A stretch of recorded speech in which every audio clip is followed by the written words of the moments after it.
नमस्कार, स्वागत है आपका सुनो कहानी में। आज की कहानी है बड़े भाई साहब। इसके लेखक हैं श्री मुंशी प्रेमचंद जी। तो आइए सुनते हैं। मेरे भाई साहब मुझसे 5 साल बड़े, लेकिन केवल 3 दर्जे आगे। उन्होंने भी उसी उम्र में पढ़ना शुरू किया था जब मैंने शुरू किया था, लेकिन तालीम जैसे महत्व के मामले में वो जल्दबाजी से काम लेना पसंद न करते थे। इस भवन की बुनियाद खूब मजबूत डालना चाहते थे, जिस पर आलीशान महल बन सके। 1 साल का काम 2 साल में करते थे, कभी कभी 3 साल भी लग जाते थे। अब बुनियाद ही पुख्ता ना हो तो मकान कैसे पायदार बने। मैं छोटा था, वो बड़े थे। मेरी उम्र 9 साल की थी, वो 14 साल के थे। उन्हें मेरी तंबीह और निगरानी का पूरा और जन्म सिद्ध अधिकार था, और मेरी शालीनता इसी में थी कि मैं उनके हुक्म को कानून समझूं। वो स्वभाव से बड़े अध्ययनशील थे, हरदम किताब खोले बैठे रहते, और शायद दिमाग को आराम देने के लिए कभी कॉपी पर, कभी किताब के हाशियों पर चिड़ियों, कुत्तों, बिल्लियों की तस्वीरें बनाया करते थे। कभी कभी एक ही नाम या शब्द या वाक्य 10-20 बार लिख डालते। कभी एक शेर को बार बार सुंदर अक्षरों में नकल करते। कभी ऐसी शब्द रचना करते जिनमें न कोई अर्थ होता न कोई सामंजस्य। मसलन एक बार उनकी कॉपी पर मैंने ये इबारत देखी, स्पेशल, अमीना, भाइयों भाइयों, दरअसल, भाई भाई, राधे श्याम, श्युति राधे श्याम, 1 घंटे तक। इसके बाद एक आदमी का चेहरा बना हुआ था।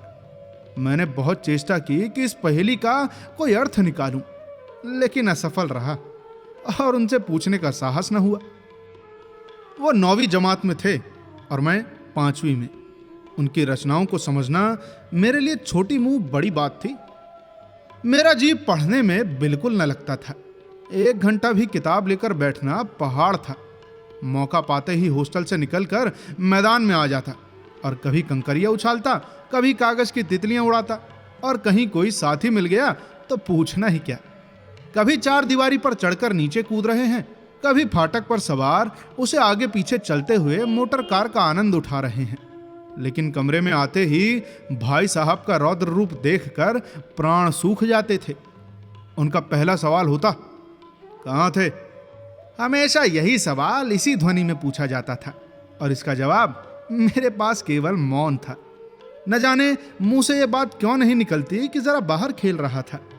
मेरा मौन कह देता था कि मुझे अपना अपराध स्वीकार है, और भाई साहब के लिए इसके सिवा और कोई इलाज न था कि स्नेह और रोष से मिले हुए शब्दों में मेरा सत्कार करें। अब इस तरह अंग्रेजी पढ़ोगे तो जिंदगी भर पढ़ते रहोगे, मगर एक हर्फ ना आएगा।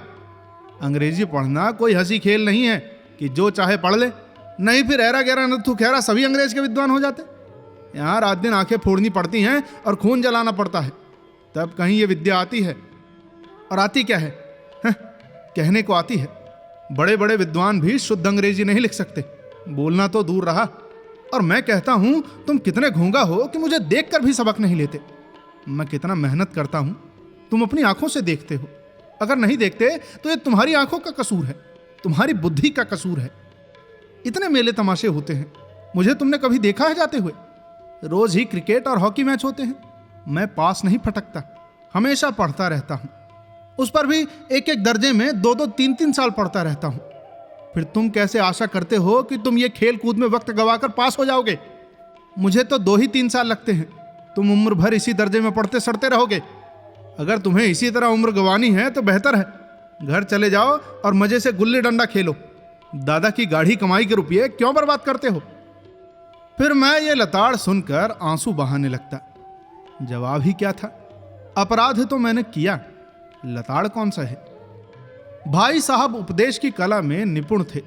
ऐसी ऐसी लगती बातें कहते, ऐसे ऐसे सुक्ति बाण चलाते कि मेरे जिगर के टुकड़े टुकड़े हो जाते, और मेरी हिम्मत वो तो छूट जाती। इस तरह जान तोड़कर मेहनत करने की शक्ति मैं अपने में न पाता, और उस निराशा में जरा देर के लिए मैं सोचने लगता, क्यों ना घर चला जाऊं। जो काम मेरे बूते के बाहर है उसमें हाथ डालकर क्यों अपनी जिंदगी खराब करूं। मुझे अपना मूर्ख रहना मंजूर था, लेकिन उतनी मेहनत मुझे तो चक्कर आ जाता बाबा। लेकिन घंटे 2 घंटे बाद निराशा के बादल फट जाते और मैं इरादा करता कि आगे से खूब जी लगाकर पढ़ूंगा। चटपट एक टाइम टेबल बना डालता। अब बिना पहले से नक्शा बनाए, बिना कोई स्कीम तैयार किए कैसे काम शुरू करूं? टाइम टेबल में खेल कूद की मत तो बिल्कुल उड़ जाती। प्रातः काल 6 बजे उठना, मुंह हाथ धो, नाश्ता कर, पढ़ने बैठ जा। 6 से 8 तक अंग्रेजी, 8 से 9 तक हिसाब, 9 से 9:30 तक इतिहास, फिर भोजन और स्कूल। 3:30 बजे स्कूल से वापस होकर आधा घंटा आराम। 4 से 5 तक भूगोल, 5 से 6 तक ग्रामर, आधा घंटा हॉस्टल के सामने ही टहलना। 6:30 से 7 तक अंग्रेजी कंपोजिशन, फिर भोजन करके 8 से 9 तक अनुवाद, 9 से 10 तक हिंदी, 10 से 11 तक विविध विषय, फिर विश्राम। मगर टाइम टेबल बना लेना एक बात है और उस पर अमल करना दूसरी बात है। पहले ही दिन उसकी अवहेलना शुरू हो जाती।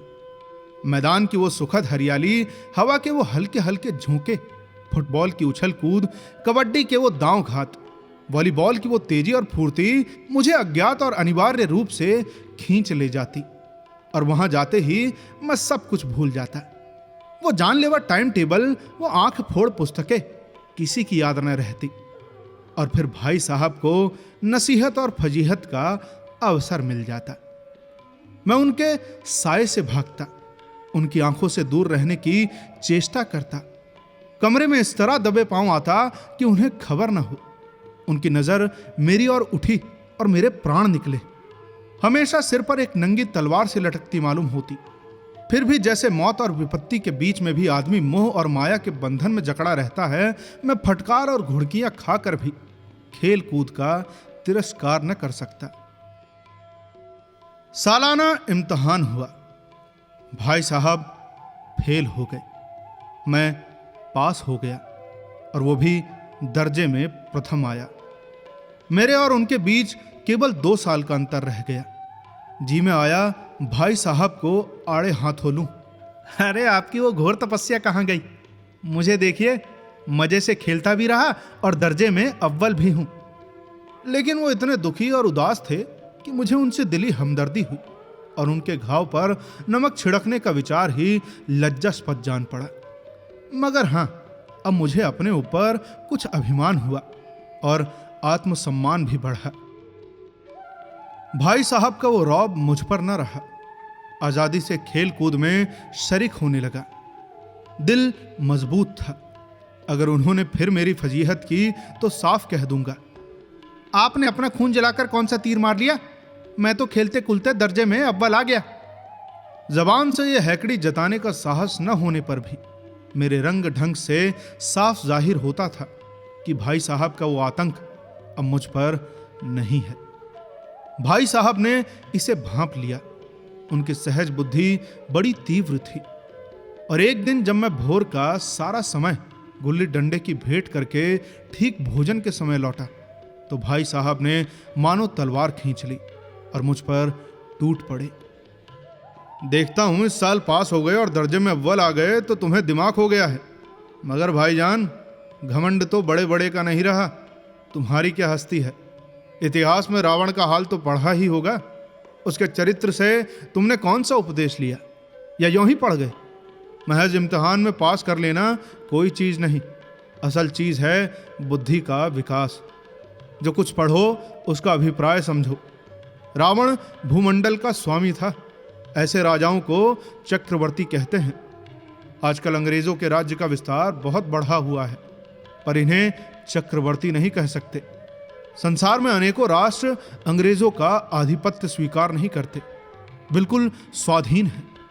रावण चक्रवर्ती राजा था। संसार के सभी महीप उसे कर देते थे।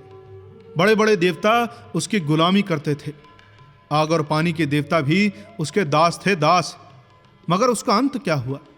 घमंड ने उसका नामो निशान तक मिटा दिया। कोई उसे एक चिल्लू भर पानी देने वाला भी न बचा। आदमी और जो कुकर्म चाहे करे, पर अभिमान न करे, इतराए नहीं। अभिमान किया और दीन दुनिया से गया। शैतान का हाल भी पढ़ा ही होगा। उसे यह अभिमान हुआ था कि ईश्वर का उससे बढ़कर सच्चा कोई भक्त नहीं है।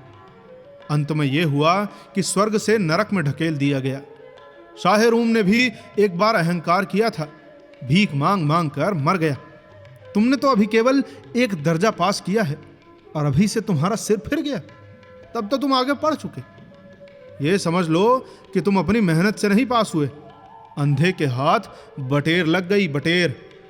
मगर बटेर केवल एक बार हाथ लग सकती है बच्चों, बार बार नहीं। कभी कभी गुल्ली डंडे में भी अंधा चोट निशाना पड़ जाता है, उससे कोई सफल खिलाड़ी नहीं हो जाता। सफल खिलाड़ी वो है जिसका कोई निशान खाली न जाए। मेरे फेल होने पर न जाओ। जब मेरे दर्जे में आओगे तो दांतों पसीना आ जाएगा, पसीना। जब अलजबरा और ज्योमेट्री के लोहे के चने चबाने पड़ेंगे ना, और इंग्लिस्तान का इतिहास पढ़ना पड़ेगा। बादशाहों के नाम याद रखना आसान नहीं। 8 हेनरी हो गुजरे हैं। कौन सा कांड किस हेनरी के समय हुआ, क्या याद करोगे? क्या ये याद कर लेना आसान समझते हो? हेनरी 7वें की जगह हेनरी 8वां लिखा और सब नंबर गया। सफा चट, सिफर भी ना मिलेगा, सिफर भी। हो किस ख्याल में? दर्जनों तो जेम्स हुए हैं, दर्जनों विलियम, कौड़ियों चार्ल्स। दिमाग चक्कर खाने लगता है, आंधी रोग हो जाता है। इन अभागों को नाम भी न जुड़ते थे। एक ही नाम के पीछे 2 यम, 100 यम, चहारुम, पंजुम लगाते चले गए। मुझसे पूछते तो 10 लाख नाम बता देता। और फिर ज्योमेट्री तो बस खुदा की पनाह। अ ब ज, इन सब की जगह अ ज ब लिख दिया है और सारे नंबर कट गए।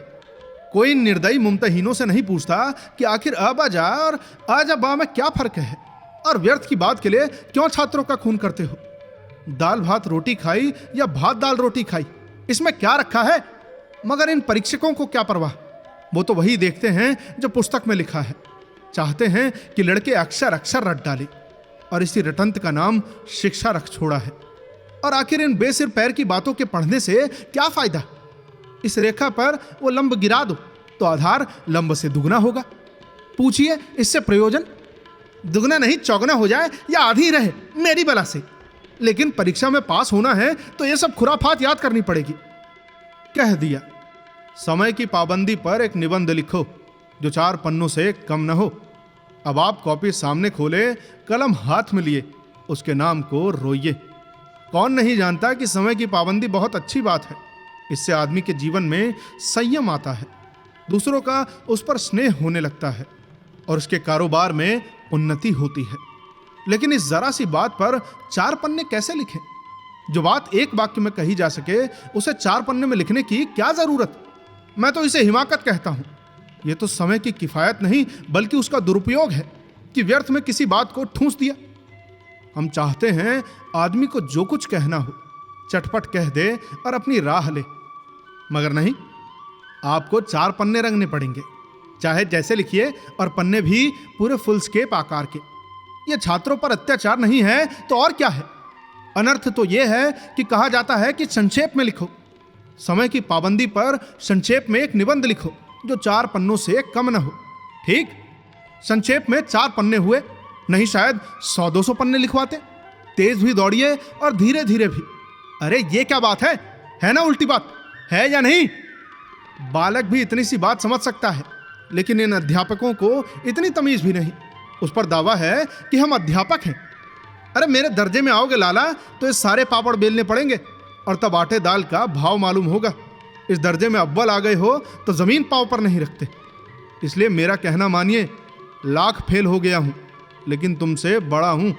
संसार का मुझे तुमसे कहीं ज्यादा अनुभव है। जो कुछ कहता हूं उसे गिरह बांधिए, नहीं पछताइएगा। स्कूल का समय निकट था। नहीं ईश्वर जाने ये उपदेश माला कब समाप्त होती। भोजन आज मुझे निस्वाद सा लग रहा था। जब पास होने पर यह तिरस्कार हो रहा है तो फेल हो जाने पर तो शायद प्राण ही ले लिए जाएं। भाई साहब ने अपने दर्जे की पढ़ाई का जो भयंकर चित्र खींचा था उसने मुझे भयभीत कर दिया। स्कूल छोड़कर घर नहीं भागा, यही ताज्जुब है। लेकिन इतने तिरस्कार पर भी पुस्तकों में मेरी अरुचि ज्यों की त्यों बनी रही। खेल कूद का कोई अवसर हाथ से न जाने देता। पढ़ता भी मगर बहुत कम, बस इतना ही कि रोज का टास्क पूरा हो जाए और दर्जे में जलील न होना पड़े। अपने ऊपर जो विश्वास पैदा हुआ था वो फिर लुप्त हो गया और फिर चोरों का सा जीवन कटने लगा। इसके बाद फिर सालाना इम्तिहान हुआ और कुछ ऐसा संयोग हुआ कि मैं फिर पास हुआ और भाई साहब फिर फेल हो गए। मैंने बहुत मेहनत न की, पर न जाने कैसे दर्जे में अव्वल आ गया।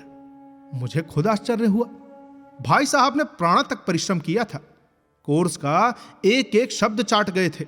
10 बजे रात तक इधर, 4 बजे भोर से उधर, 6 से 9:30 तक स्कूल जाने के पहले।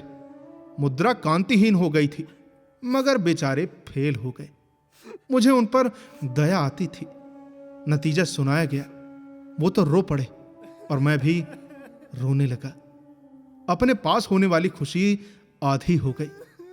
मैं भी फेल हो गया होता तो भाई साहब को इतना दुख न होता, लेकिन विधि की बात कौन टाले।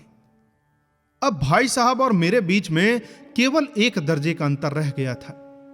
मेरे मन में एक कुटिल भावना उदय हुई कि कहीं भाई साहब 1 साल और फेल हो जाएं तो मैं उनके बराबर हो जाऊं, फिर वो किस आधार पर मेरी फजीहत कर सकेंगे।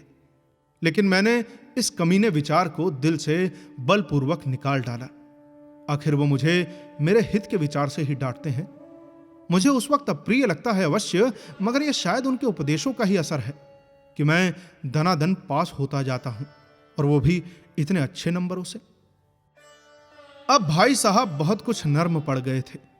कई बार मुझे डांटने का अवसर पाकर भी उन्होंने धीरज से काम लिया। शायद अब वो खूब समझने लगे थे कि मुझे डांटने का अधिकार उन्हें नहीं रहा, या रहा भी तो बहुत कम। मेरी स्वच्छंदता भी बढ़ी। मैं उनकी सहिष्णुता का अनुचित लाभ उठाने लगा। मुझे कुछ ऐसी धारणा हुई कि मैं तो पास हो ही जाऊंगा, पढ़ूं या ना पढ़ूं, मेरी तकदीर बलवान है। इसीलिए भाई साहब के डर से जो थोड़ा बहुत पढ़ लिया करता था वो भी बंद हुआ। मुझे कनकोए उड़ाने का नया शौक पैदा हो गया था और अब सारा समय पतंगबाजी की ही भेंट होता था।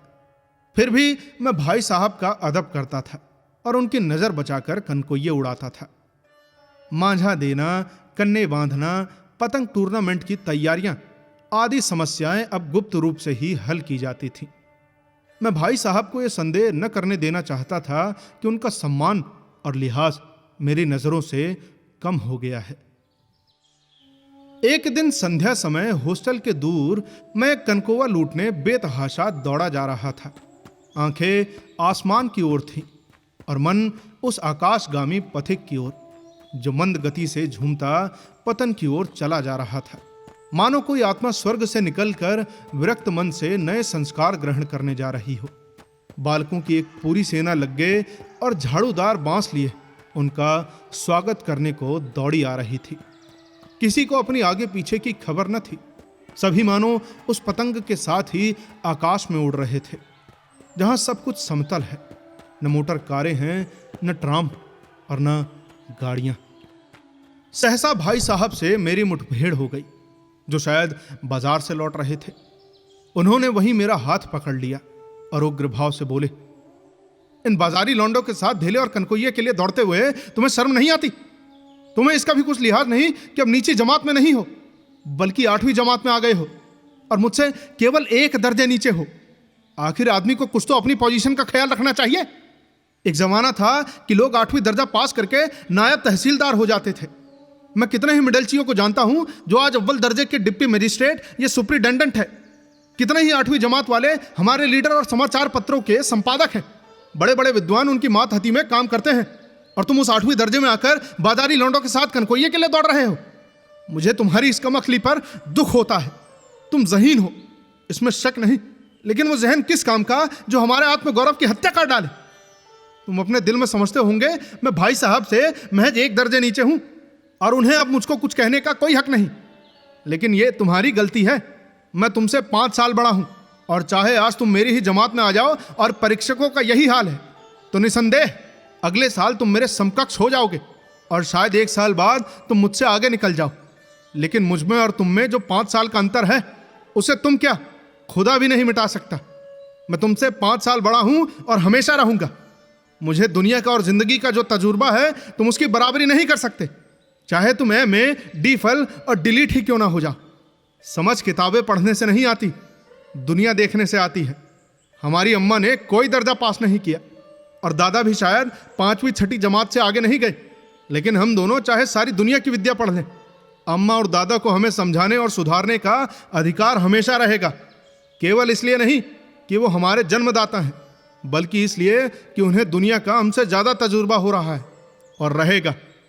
अमेरिका में किस तरह की राज्य व्यवस्था है और 8वें हेनरी ने कितने ब्याह किए और आकाश में कितने नक्षत्र हैं, ये बातें चाहे उन्हें ना मालूम हो, लेकिन हजारों ऐसी बातें हैं जिनका ज्ञान उन्हें हमसे और तुमसे ज्यादा है। देव न करे आज मैं बीमार हो जाऊं तो तुम्हारे हाथ पांव फूल जाएंगे। दादा को तार देने के सिवा तुम्हें और कुछ न सूझेगा, लेकिन तुम्हारी जगह पर दादा हो तो किसी को तार न दे, न घबराएं न बदहवास हो। पहले खुद मरज पहचान कर इलाज करेंगे, उसमें सफल न हुए तो किसी डॉक्टर को बुलाएंगे। बीमारी तो खैर बड़ी चीज है, हम तुम तो इतना भी नहीं जानते कि महीने भर का खर्च महीने भर कैसे चले। जो कुछ दादा भेजते हैं उसे हम 20-22 तक खर्च कर डालते हैं और पैसे पैसे को मोहताज हो जाते हैं। नाश्ता बंद हो जाता है, धोबी और नार्स से मुंह चुराने लगते हैं। लेकिन जितना आज हम और तुम खर्च कर रहे हैं, उसके आधे में दादा ने अपनी उम्र का बड़ा भाग इज्जत और नेक नामी के साथ निभाया है और एक कुटुंब का पालन किया है जिसमें सब मिलाकर 9 आदमी थे। अपने हेडमास्टर साहब को ही देखो, एमए हैं कि नहीं, और यहाँ के एमए नहीं, ऑक्सफोर्ड के। 1000 रुपये पाते हैं, 1000, लेकिन उनके घर इंतजाम कौन करता है? उनकी बूढ़ी माँ। हेडमास्टर साहब की डिग्री यहाँ आकर बेकार हो गई। पहले खुद घर का इंतजाम करते थे, खर्चा पूरा न पड़ता था, कर्जदार रहते थे। जब से उनकी माताजी ने प्रबंध अपने हाथ में लिया है, जैसे घर में लक्ष्मी आ गई है। तो भाईजान, ये गुरूर दिल से निकाल डालो कि तुम मेरे समीप आ गए हो और अब स्वतंत्र हो। मेरे देखते तुम बेराह न चलने पाओगे। अगर तुम यो न मानोगे तो मैं थप्पड़ दिखाकर इसका प्रयोग भी कर सकता हूं। मैं जानता हूं तुम्हें मेरी बात जहर लग रही है। अब मैं उनकी इस नई युक्ति से नतमस्तक हो गया। मुझे आज सचमुच अपनी लघुता का अनुभव हुआ और भाई साहब के प्रति मेरे मन में श्रद्धा उत्पन्न हुई। मैंने सजल आंखों से कहा, हरगिज नहीं, आप जो कुछ फरमा रहे हैं वो बिल्कुल सच है और आपको कहने का अधिकार है। भाई साहब ने मुझे गले लगा लिया और बोले, मैं कनकोइये उड़ाने को मना नहीं करता, मेरा जी भी ललचता है, लेकिन क्या करूं, खुद बेराह चलूं तो तुम्हारी रक्षा कैसे करूं? ये कर्तव्य भी तो मेरे सिर पर है। संयोग से उसी वक्त एक कटा हुआ कनकौवा हमारे ऊपर से गुजरा। उसकी डोर लटक रही थी। लड़कों का एक गोल पीछे पीछे दौड़ा चला आता था। भाई साहब लंबे है ही, उछलकर उसकी डोर पकड़ ली और बेतहाशा हॉस्टल की तरफ दौड़े। मैं पीछे पीछे दौड़ रहा था। तो ये थी आज की कहानी। आपको कहानी कैसी लगी हमें कमेंट में जरूर बताएं और साथ ही साथ बताएं कि आप आगे कौन सी कहानियां सुनना चाहते हैं। मिलते हैं आपसे अगली कहानी के साथ। तब तक के लिए सुनते रहिए सुनो कहानी की अन्य कहानियां। धन्यवाद।